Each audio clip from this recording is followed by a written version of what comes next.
I would like to take this opportunity to speak about five guiding principles I learned from Dr. APJ Abdul Kalam's life by living along with him.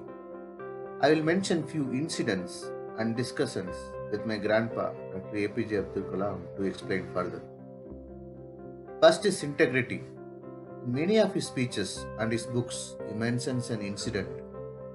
He was a school going boy, and his father used to be the chairman of Rameswaram Township. One day, one man came with a lot of gifts for his father. As his father was not in the house, he left the gifts with Dr. APJ Abdul Kalam.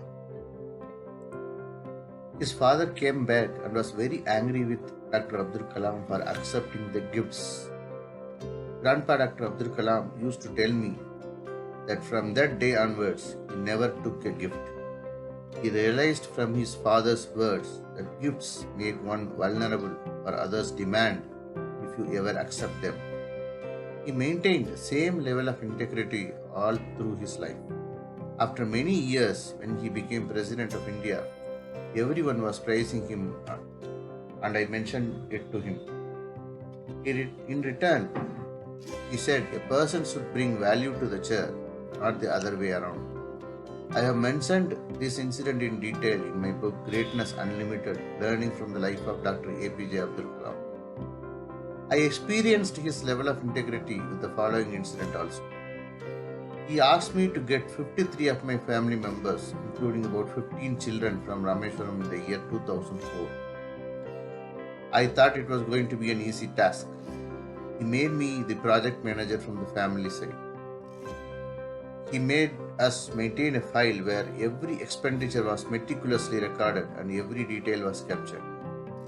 When the family arrived, we either arranged everything privately or asked his friends for help.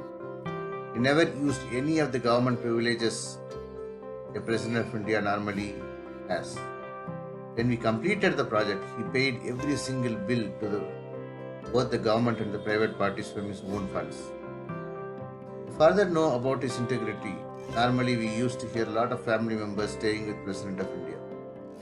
During his tenure, I was the only family member who stayed, that too only in weekends.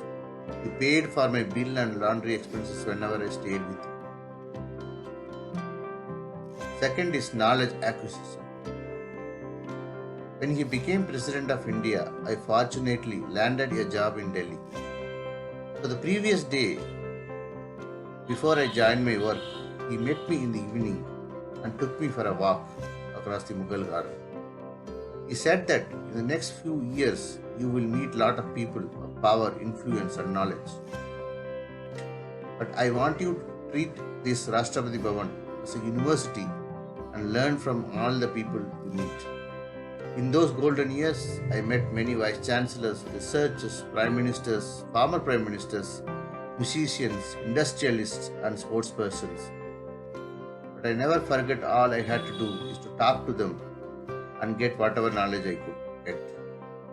During those years, we used to read a lot of books and keep exchanging them. Topics would go from religion to science to politics. We used to have special possessiveness for books. He will give me a book the previous day and ask to return it back the next day. He will keep checking, have you completed the book and when are you going to give me back. He will tell me about what knowledge he acquired that week. This habit of him forced me to learn a lot. I had to share something important with him every week. I used to share my experiences and what I read with him every week to keep up with him. Third is hard work. Grandpa APJ Abdul Kalam had a natural tendency to work for long hours. He also motivated others also to work hard. In the weekends, when I think of relaxing, he will call me around 9 p.m. to a room full of intellectuals. He would assign me to one of the groups to prepare a part of speech or a part of presentation. He would spend long hours in the night till 2 or 3 a.m. At that moment, he would make fun of me by saying, he is getting sleep very early, let me take him for a walk. During preparation for one of his Republic Day speeches, The team was contemplating for long hours about the title of the talk. He asked me to think overnight and give him something. I got an inspiration and told him in very late night that the topic I chose was National Awakening. He listened with care and why I chose that topic. The team didn't agree and he told me we can't keep that topic. But finally, when he delivered the speech, the topic was National Awakening and he made sure one small work is also recognized. Working with him made me realize at one fourth of his age and being young, I found great inspiration to spend long time in doing what we have to do. Fourth is spirituality. Lot of discussions keep coming about his religious practices and the way he accepted every religion. Having spent time with him, I know how spiritual he was. He accepted each religion in a special way to achieve spirituality. In the cold months of Delhi, we used to get around 4 a.m. to keep Roja, fasting in the month of Ramzan. He will do all his work and travel and return back in the evening to break the fast with me. I have to remind you that I was very young and he was in his late 70s when he did this for 30 days. We used to go together for prayers on Eid and Fridays.